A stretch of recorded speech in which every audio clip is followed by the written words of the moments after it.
Tõnissoni juures. Elukroonika 5. 1.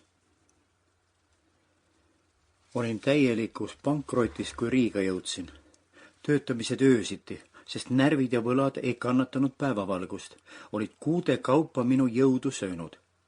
Sõit 4. klassis oli mulle läinud maksma mu väiksema, aga kallima sumadani.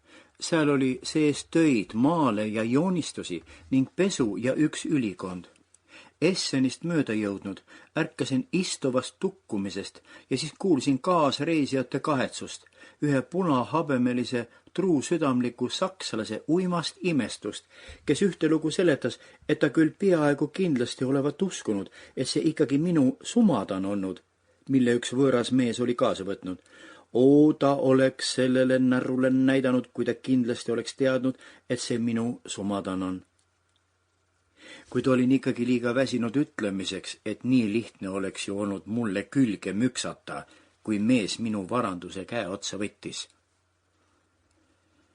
Edasi tukkuma jäädes oli mul hinges ainult kerge haletsus, seda nii rohkesti leiduva inimliigi vastu, kel sõnades on palju kaastunnet, tegudes, aga mitte niigi palju tahtejõudu või mõistust, et kahtluse korral kas või kõva köhatamisegagi seisukorda selgitada püüda.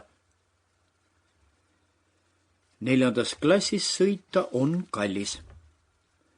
Olin piirili jõudnud, kus odavat rongi oodates ühes lokaalis kogu öö pidin istuma ja võõraste inimestega ilmaaegset juttu ajama ning viimaseid kopikaid kulutama.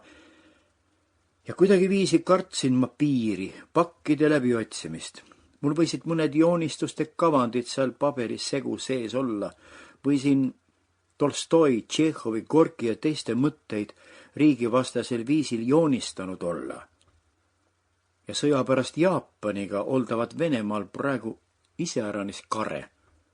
Tekkis plaan kuidagi viisi salaja üle piiri jõuda, kuid väsimuse sekka ta kadus tänu taevale, sest ta oleks hästi loll olnud.